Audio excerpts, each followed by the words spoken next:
Loh kula itu karena hidup dengan istri saya sama anak saya. Jadi yang ngurus anak saya sendiri. Jarang kula ngurus dalam jarang. Ya, memang itu. Memang saya punya standar pakai kitab-kitab kados hikam. Saya ini merasa hidup di dunia itu sendiri. Sampai tak warai lah Allah kalau kotar. Imam yang ngarang hikam itu punya resep supaya kamu seneng terus. Liyakil lama tafrahu bihi, mesti yakil lama tahzanu bihi. Usahakan sedikit sekali apa yang bikin kamu seneng, maka akan sedikit sekali yang bikin kamu susah. Jadi misalnya kulo nih, jadi kiai misalnya cari wong ya kulo kiai wong alim, jelas nak ngalim, nak kiai rapat ya, nak ngalimnya jelas. Tapi nak kiai rapat ya, namun kan kiai tapi orang alim. Nah kulo nak darah wong alim malah muli ya jelas. Nak kiai rapat ya, kulo rapatin nurut, tapi aturan masyarakat rapatin apa? Nah sampean kiai tapi orang apa? Ngalim. Ya beda. Enggak, ini memang bedanya jauh. Ya mungkin lebih kiai sampean cara derdek-derdek dongo meyakinkan sampean. Tapi cara artine dongo piye paham kulo. Lha boten iki nyata, sampe rasa tersinggung. Napa barang-barang napa? Nyata. Nah, kalau sering ditakoki kiai-kiai masalah. Resepnya apa jenis? Konjinan ratau susah, padahal kita ratau wiridan, ratau muhayyisib. Resepnya ilmu itu gini kata hikam. Ulama yang kayak hikam itu pernah ngarang kitab tuh saking syukurnya entah saking angkuhnya terserah ngomentari. Kamu harus yakin bahwa di sisa hidup Anda itu tidak akan maksiat lagi. Sehingga kalau kamu ditegur maksiat, anggap saja akhiru maksiatin kudirat alika. Anggap itu yang Siapa yang menganggap mohal bahwa dia tidak akan dosa sampai mati, berarti menganggap Tuhan itu lemah. Karena cara berpikir kita kan bayangkan hidup itu 40 tahun lagi. Misalnya saya sekarang umur 40, bayang urip kadang 4 tahun meneh. Sampean misalnya umur selawe, bayang selawe tahun meneh. Sehingga menganggap dalam durasi selawe tahun kok orang maksiat kan mohal. Apalagi sampai sudah tahu maksiat itu bakat tempah. Ya maksiat ya kelas-kelasan, nak bikin pacaran. Nak wong iso omah yo nakal, nak sing setengah soleh ya berbau proposal ya sesuai kontaknya dhewe-dhewe. Itu kan urusan masing-masing. Ya itu kan urusan masing. Wae wakisabu ala wa, ngene ora ana sing roh wae wakisabu. Ala. Rombongan wali songo, gua kangen wali songo, gua golek selisih wawahu napa? Alam. Sing roh pangeran piyam. Mbok kangen wali, mbok golek selisih margin. Niku pokoke wawahu napa? Ya itu kan urusan jenengan mbek pangeran, mboten urusan kula. Tapi tetap saya sebagai ulama mengingatkan, niat itu ditoto. Begini, ulama dulu tuh ngitung hidup itu hanya 2 menit 2 detik. Sehingga dia ya gampang saja. Kayak imam, kayak kanjeng Nabi itu, ya Rasulullah kenapa tidak menyediakan makan untuk besok? Loh, saya itu tidak yakin kalau hidup saya sampai besok. Ya sudah begitu cara, ya sudah tenang saja. Kalau sampean kan bayangkan hidup 4 tahun lagi, 5 tahun lagi, sehingga arah mangan ya wedi tenan. Padahal bolak-balik zaman cilik arah mangan tetep wedi. Jadi cara berpikir Nabi itu begitu. Begitu juga cara pikir sahabat, cara pikir ulama-ulama yang waras itu begitu. Loh, saya itu pernah melarat di Jogja zaman pertama merantau. Itu kalau santai saya bilang, Gus kok tidak punya beras nih? Tapi apa yakin nak sesuk urip palu? Kowe butuh mangan sesuk, anak sesuk ijek napa? Cara berpikir ulama itu begitu. Sehingga melihat maksiat juga gitu. Alhamdulillah aku ijek urip 1 detik, 2 detik, 2 menit. Sehingga hidup. Dan itu sudah cukup untuk lafadzkan la ilaha illallah. Makanya kata yang ngarang hikam, betapa murahnya Allah. Surga itu hanya bisa dibeli dengan 2 menit. Karena surga itu senilai la ilaha illallah. Miftahul jannah la ilaha illallah. Itu cukup 1 menit. Berarti surga itu regane mau 1 menit. Dan karena dia nganggap hidup itu 1 menit ke depan la ilaha illallah, ya sudah. Dia ngitungnya hidup itu per menit. Kalau sampean kan enggak, per 10 tahun, per 20 tahun.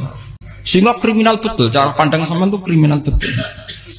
Sehingga bayang kudu di duwe, kudu di bojo, nak kiai kudu di pengaruh. Lah kalau saya enggak. Saya meskipun tidak sehebat itu, tapi mewarisi keilmuan mereka. Jadi misalnya saya jadi ulama, itu bayang di santri mau sitok. Islam pokoknya ke Ahmadiyah ya gitu saja. Ya pokoknya ya sudah gitu. Orang bayang santri sing kambinan takwa khusyuk salam tempel demen gelo, demen apa? Lo tanyakan santri-santri saya itu mungkin belum pernah nyuruh istri saya bikin kopi. Bisa dihitung. Karena saya itu sederhana saja. Misalnya saya pergi dari Jogja ini yang nyata salam. Bayang bojo wis maca bawekno kopi, buka no lawang malah kecewa. Seperti umumnya orang kan gitu. Semerantau ada bang bojoku nyuambut, digekno kopi, digodhogno banyu hangat teman, bareng teko bojone wangep kukur-kukur. Karena tarifnya dia ideal, maka mudah kecewa kalau itu tidak terjadi. Nak kula mboten, sebaiknya kok Yogya bojoku cek utuh Islam, nak salat 5 bulan ya sudah gitu. Pakai standar-standar yang minimalis. Saya dari rumah bangun sampai ngaji ya, pokoknya melek, terus ya sudah nak sholat demadem nopo, mulanya sudah gitu. Andai kan saya pakai standar maksimal, maka akan mudah kecewa. Rasulullah juga begitu. Rasulullah itu ngadepi Sayyidah Aisyah, itu ya begitu, ngadepi Hasan Husain. Sehingga tidak ada cerita Nabi mudah kecewa, betul. Karena Nabi bayangkan anak istrinya itu ya minimalis sekali, urusan dunia loh maksudnya minimalis sekali. Misalnya Nabi pagi-pagi tanya, ya Aisyah apa ada sarapan? Ndak ya Rasulullah, ya idzan asumu kalau itu saya puasa. Kalau sampean usul-usul ora digekno kopi wong wedok opo? Itu kan repot. Muni-muni itibak sunnah Rasul tapi ndak pernah sampean mendekati sunnah napa? Rasul. Sehingga ya tenang saja Nabi. Saya tuh alhamdulillah bisa niru dalam gitu-gitu tuh bisa. Makanya ini kiai muda paling jauh. Banyak kiai-kiai sepuh itu kalau urusan gitu konsultasi sama saya. Gus resep apa kae? Ini kula resep era dekarep. Juga saya tidak pernah bayangkan apa tanggaku seneng aku atau orang ngaji aku kecewa itu tidak pernah bayangkan. Sama itu kan makhluk, tidak penting. Kecewa tidak kecewa itu tidak benar. Saya itu orang alim, ngerti ini warido kamat lubi, ora warido kum. Yang tak boleh ridane pengira antara ridane saya ngaji, ridane konsumen. Itu apa makhluk tidak penting. Itu harus dilatih. Harus apa? Sehingga orang itu kalau biasa sholat, maksudnya biasa takluk be Allah, mesti la Allah katardo, mesti gampang puas. Karena dia iktifak ngalap cukup be Allah Subhanahu wa ta'ala. Saya sebagai manusia juga sering ditangisi istri. Misalnya saya sering ke Jogja sendirian. Nah ninggalan nopo, ninggalan itu milih pengiran. Misalnya mati ninggalan ya paling aku mau ngapain nih suara. Paling uang nangis gue kegiatan. Bukan apa. Ingin saya bahwa konstitusi ulama itu masih iktimat Allah. Kalau kita kan enggak. Cara berpikir kita ngaji itu ideal sing ono podium, sing ngaji kelaminan takwa kabeh, ketunan kaji kabeh, ndiluk kabeh. Kita akan pakai standar-standar yang dengan asumsi kita.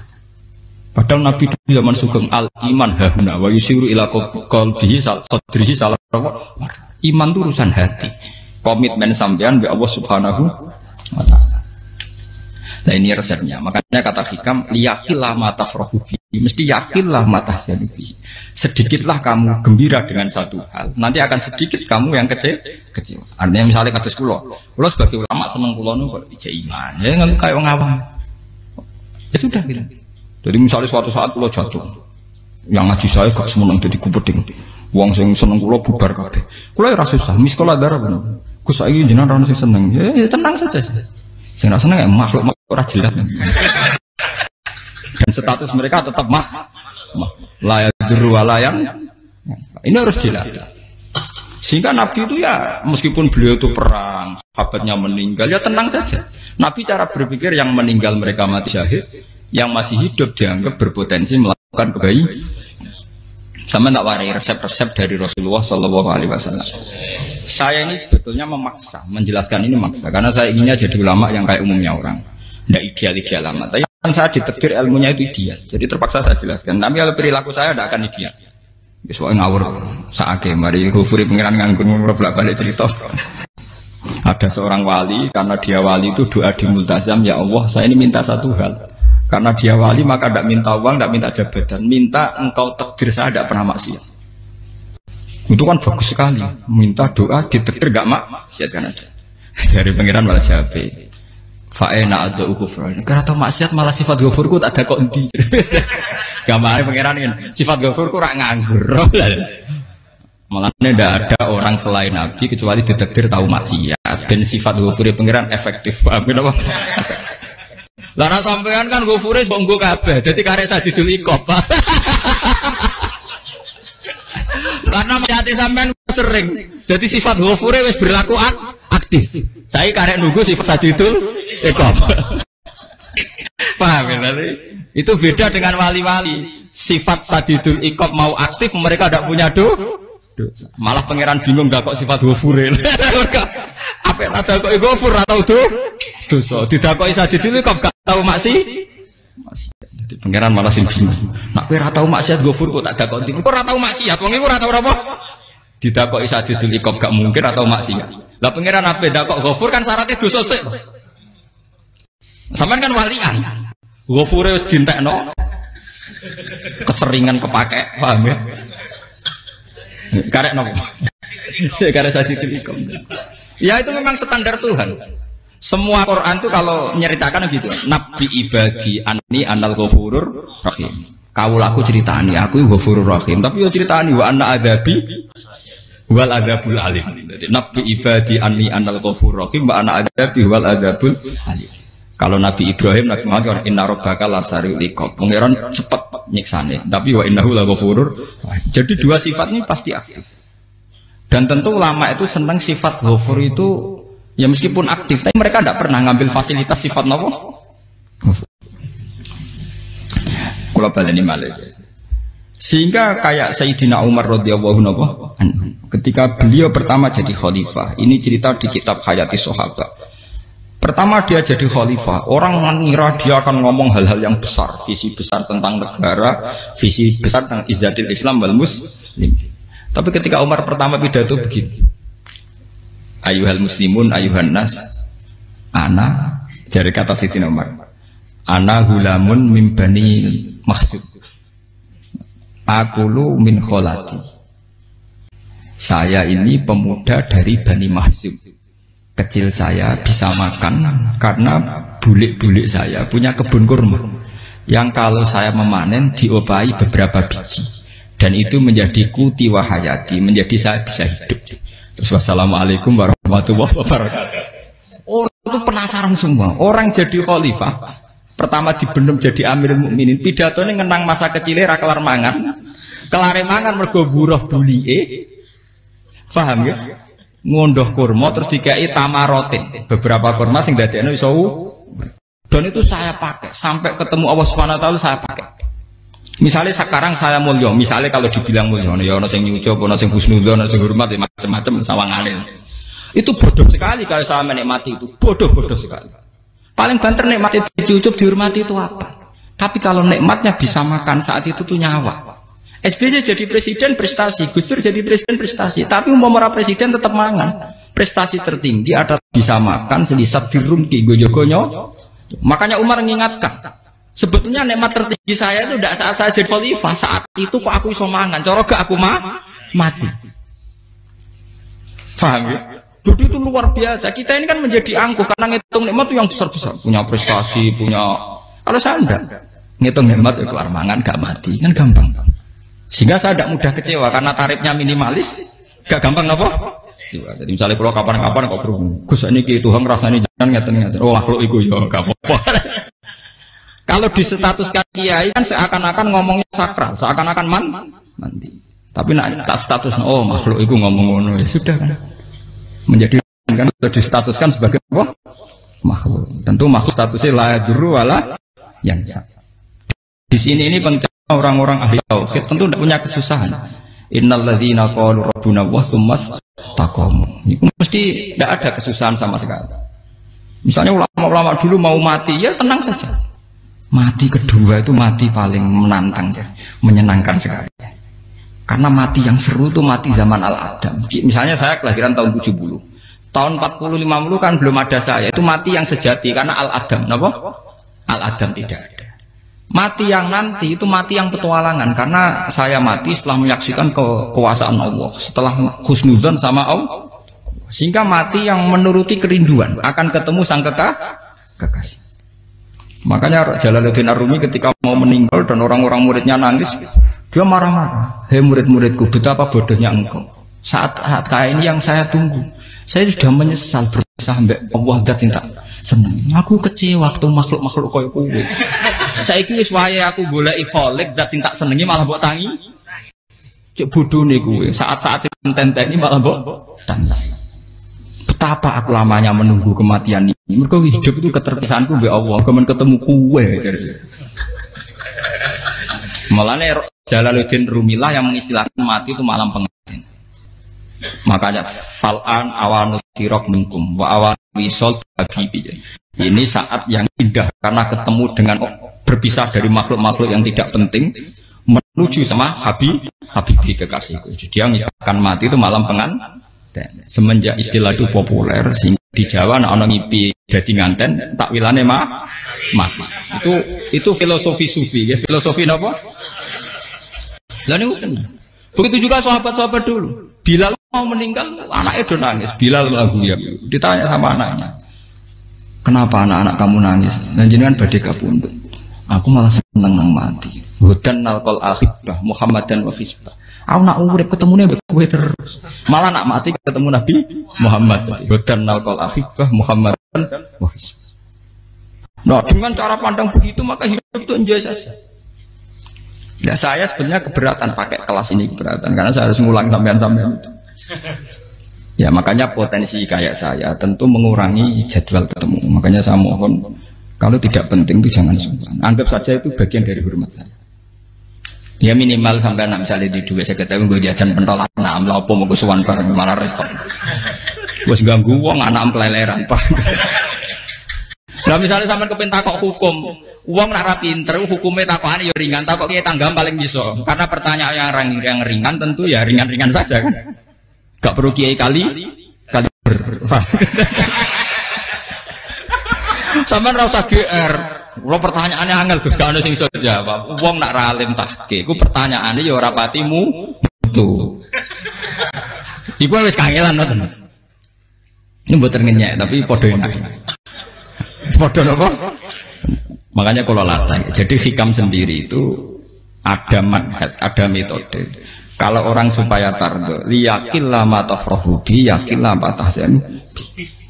Anak saya itu kalau habis main pulang, itu saya senengnya pol. Istri saya pernah jangan. Gus, anak mulai senengnya dek biro-biro, anakku gemulai nih ngomah. Misalnya terus biasa. Saya itu anakku lo main mulai itu seneng. Biro-biro anakku mulai nih ngomah. Dipanggil anak saya bapak itu senangnya sak boleh. Biro-biro saya manggil bapak. Jadi saya pakai standar minimalis. Saya tidak pernah pakai tarif. Dia anak yang ideal dihormati orang. Sampai anakku sujud nih pangeran, ngerti pentingnya mau tasbih. Makanya anak saya tak namakan tasbih semua. Itu ya sudah selesai. Saya tidak pernah bayangkan anak saya jadi kayak besar dihormati juga. Mari gampang kecil. Ya, sekolah kan Sayyidina Umar. Saya pemuda dari Bani Mahzub. Yang kecilnya bisa makan karena buruh bulikku. Akal tuh tamarot itu. Wah itu sahabatnya tuh nangis betul. Betapa hebatnya Sayyidina Umar. Mengingatkan ulang bahwa nikmat tertinggi itu ya makan karena makan kaitannya nyala. Orang jadi bupati enggak jadi bupati tetap makan. Jadi kalau ngantin saya tarifnya minimalis sekali. Nah, kalau orang sudah makan gitu lah Allah kata tertentu mudah sekali. Tapi kalau sampai tarifnya ideal harus di mobil kudu sangune akeh. Mosok gue mobil gak sangu akeh. Barang gue sangu akeh kudu gue penderek. Mosok kere lunga juga kok tanpa penderek. Nang penderek maju. Mosok ora kena dikeloli jadi malah repot. Akhirnya gue wong ayu. Harus selingkuh dijari sing kowe. Itu perkara meneh. Wong ruwet nuruti tahapan-tahapan duniawi makanya resep kalau ingin itu kon sholat, maksudnya sholat itu dihayati secara tauhid ya, dihayati secara tauhid. Misalnya inna sholati wa nusuki wa mahyaya wa mamati lillahi rabbil alamin. Itu akan pasti Allah kata pasti mudah melihat alam ini ridho. Ini satu sekelumit ya, di resep orang ulama yang saya meniru beberapa di kitab Hayati Sahabat, di kitab Hikam dan meniru terutama ini semuanya sanad dari Rasulullah Sallallahu Alaihi Wasallam. Makanya suatu saat Nabi itu kagum. Abdullah bin Mas'ud itu jalan dan dikawal oleh beberapa malaikat. Terus Nabi itu heran. Ya kenapa kita tuh selalu mengawal kamu? Kata Abdullah bin Mas'ud, ya Rasulullah, inilah akhtu khutwatan illa wa azunnu alla akhtu wa ukhra. Wa ma akaltu luqmatan illa wa azunnu alla alqamu ukhra. Saya tuh tidak pernah melangkah kecuali saya tidak pernah yakin apa betul saya bisa melangkah lagi. Jadi perlangkahnya itu dia iktimat Allah. Dan saya tidak pernah mengunyah satu kunyaan kecuali saya tidak yakin apa betul saya bisa mengunyah lagi. Setiap kunyahnya tetap semuanya berada Bismillah. Semua itu atas nama pertolongan atas kata Rasulullah. Orang kakak, andaikan saya ada nabi terakhir itu jadi nabi. Jadi kemana? Makanya dulu Nabi itu sering ngendikan, adekan orang-orang kayak gitu itu ada nubuah, tentu mereka punya derajat nopo nubuah. Jadi tidak jadi Nabi tapi punya derajat nopo nubuah. Lah orang yang cara berpikir gitu tentu tidak khawatir apa yang hilang dari dirinya, karena dia berkontrak dengan Tuhan hanya per menit per detik. Jika mempunyai resep al-mu'min yusiru sana Allah ayakuna li nafsi zakiron. Seorang mukmin yang sejati tentu kontaknya dengan Allah Subhanahu wa taala dan dia tidak pernah ingat dirinya sendiri. Kayak sampean pas umat tapiil, Allahu Akbar, Allah Maha Besar, subhanak. Selalu ana wong ngrasani itu termasuk lali utange barang iku. Tapi yang jelas kan menjadi enjoy dengan dirinya sendiri. Paham ya? Menjadi enjoy dengan dirinya karena dia tidak sering punya kontrak dengan makhluk. Nah ini maksudnya la kau tarta. Janganlah ala kata kamu pandang. Apa nak sholat terus kabul kajati. Apa nak sholat terus untuk duit ya ber. Karena cara pikir iso aja nak duit ya. Dan ini resep ya. Dan resep ini dari ulama-ulama yang istinad ila Rasulullah sallallahu alaihi wasallam. Karena kalau Nabi itu memang cara pandang. Aisyah itu pernah ditanya, ya Aisyah, saya ini ingin makan, apa daging yang dari sahabat ini masih? Wah ya Rasulullah sudah habis karena tak kasihkan tetangga. Itu Nabi tidak marah-marah, malah bilang, kamu benar Aisyah. Biru yang kamu kasihkan tuh yang masih. Kena daging dipangan dewe kadang nuruti nafsu. Nak dikekno wong sudah kau nuruti perintah pengen. Jadi kanjeng Nabi, beneran Aisyah. Dagingnya ijek. Mau kalau nanti yang malah ijek. Sing bogo sudah kau malah sing ijek. Cara berpikir Nabi itu begitu. Tapi tahu-tahu disederhanakan sunnah Nabi serbanan. Lah itu kan, ya memang itu bagian dari sunnah Nabi. Tapi sunnah seharga 10.000. Paham ya? Ya monggo mawon sampean sunnah Nabi serbanan gitu. Tapi itu sunnah yang bisa dibeli dengan murah. Hakikatnya sunnah Nabi itu rata-rata bentuknya perilaku. Napa? Sampeyan delok dawuh Aisyah tengene tibak berjanji. Kana khuluquhul Qur'an wa shimatuhul ghufran yansahu lil insan wa yafsahu fil ihsan wa ya'fu 'anil dzambi idza kana fi haqqihi wa sababi. Kana khuluquhul Qur'an. Nabi ku akhlak dasare wis kaya Quran plek. Urusane akhlak. Wa shimatuhul ghufran, ciri utama sifatnya Nabi gampang nyepuro. Yansahu lil insan. Dan Nabi punya niat baik pada seluruh manusia. Wa yafsahu fil ihsan, sering melakukan ihsan. Lah nek sunah Nabi ngoten kan luwih sering kula Quran ya wis hafal mulang. Wasimatu ghufran kula gampang nyepur sampean ngaji angop ora tau tamu. Yang sahulil insan kula bedina nate tiyang mulang. Wa yafsahu fil ihsan tak gampang. Kula mulang ora tau. Itu sakmene kudu podium kudu wong dilo ya ora. Pokoke anggere ke Ahmadiyah ya madhep mulon ya sudah. Loh itu kan dawuh Aisyah ketika ditanya kaifa kana khuluqu Rasulillah. Dan itu semua dijawab oleh ahwal, oleh sebuah perilaku. Tidak ada Aisyah jawab nganggo atribut. Oh Nabi itu jubahan, serbanan, tidak ada itu. Memang itu sunnah ya, satu itu sunat kan jangan salah paham ya. Tapi itu sunnah yang tidak dijawab oleh Aisyah. Sunnah yang sampean jawab sendiri, paham?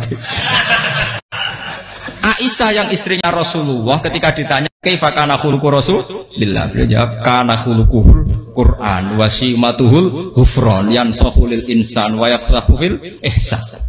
Semuanya akhwal wa ya'fu 'anil dzambi idza kana fi haqqihi wa sababi wa idza dia haqqu wa lam yakun li ahadi marra'ahu badihatan haba wa idza ta'ahul miskinu ajaba yaqulul haqqa walau kana murra wa la yutmiru lil muslimin hisau waladur. Semuanya itu akhwal, satu perilaku sosial. Saya mengakui kalau serbanan sunat, ya saya ngakui. Tapi sunnah wis karena saya mewakili yang akhwal tadi, yang apa? Lah mungkin untuk sampeyan, monggo kalau untuk ngisi sunnah. Tapi mbok ya adil. Ini bukan kritik mboten nggih. Yang meyakini serban sunat kan sudah banyak dan itu bagus. Tapi cobalah juga meyakini ahwalu Rasulillah. Makanya man sanna sunnatan itu rata-rata ulama maknani siapa yang ikut sunnahnya Nabi. Rata-rata ulama nafsir ahwalu Rasulillah wa af'alu. Perilaku sosial Rasulullah. Makanya terusannya wa idza ja'ahul miskinu ajabah. Kalau dipanggil orang miskin ya datang. Ya maksudnya ada harus orang miskin manggil pas resepsi kawin boten. Misalnya ana wong melarat kuwi di sepeda motor, wong melarat iki yo ngeteroni puskesmas ya mbok terno. Wong melarat loro yo nukono misale apa minyak kayu putih mbok tekani. Ora kok ngerti-ngerti mbok musan walimatul urus sing wajib piye lho. Payah. Lho lan Jahal miskin aja pe ora ana hadise urusan walimatul urus mboten. Kalau orang miskin manggilnya, dalam riwayat hadis ya Nabi sering dipanggil orang miskin. Ya Rasulullah, mbok datang ke rumahku, ada apa? Terus ya Nabi, saya tuh ingin rumahku sing elek jenengan nate salat teng mriku. Ya Nabi datang ya salat saja ya ora jaman. Fi ayyi makanin aradta an usolliya fi. Kamu di tempat mana kamu seneng salat teng mriki ya Rasulullah. Ya Nabi salat. Sing ngundang ya waras pisan. Kenangan mbek Nabi kok mae dienggo salat Nabi. Ampean tahu tanggung kiai kon salat. Kon mromosekno anakmu iku paham. Dia itu nggak nunggu kersane ketampi PNS. Padahal kayak ini dia anak era PNS. Kalau dulu kan sahabat ngundang Nabi itu ya gitu. Ya Rasulullah, saya itu ingin sekali engkau sholat di rumahku. Fa'takhidahu musollan. Kemudian tempat yang pernah engkau sholati mau tak pakai musola pribadi. Makanya masjid kiblat itu rumahnya sahabat. Karena dulu Nabi pernah sholat di satu tempat. Adalah ono perintah takhlilul kiblat itu di rumahnya sahabat. Itu sahabat dulu itu kalau ngaturin Nabi itu kenanya ingin Nabi pernah sholat di situ. Nah, ilmu ngeten ini muntah. Ya untungnya nonton kulo, jadi ono sing eling-eling ya Bang. Nah, teman kudu syukur ya. Artinya syukur ya. Orang kayak saya itu tidak usah sampean dikte-dikte ngikuti hukum adat. Kalau ngoten sampean gelo mergo kula ora iso teko, kula ya gelo perkarane ulama kok mbok atur. Makanya saya sering guyon cerita saya itu kalau di pasar Pandangan dulu tuh anyaran boyong sering di pasar ditanya sama Gus wong alim kok di pasar piye aneh tuh ya aneh kuwi aneh piye bodohnya wong alim. Kadang masyarakat tuh tidak sadar keanehan dirinya sendiri. Mereka enak saja merasa kalau orang alim ke pasar itu aneh. Mereka tidak sadar orang bodohnya wong alim ya aneh. Enak saja mereka mikir sepi. Faham ini supaya sampean la Allah kan apa tar. Makanya untuk Rasulullah Nabi itu sering ngendikan nek ana tamu hormati. Tapi etika mertamu di Rasulullah itu walakin idza du'aitum. Mertamu Nabi itu nunggu ditimbali. Walakin idza du'itum du'iya mabni majhul. Ketika kamu ditimbali fat. Jadi ya ayyuhalladzina amanu la tadkhulu buyutan nabiyyi illa ayyudzana lakum. Jadi untuk sowan Nabi itu nunggu ya, meskipun sahabat tuh rindu Nabi, tidak berani sowan ke dalamnya Nabi. Kalau ingin ketemu Nabi di barno pas sholat jamaah, karena Nabi pasti keluar di mas.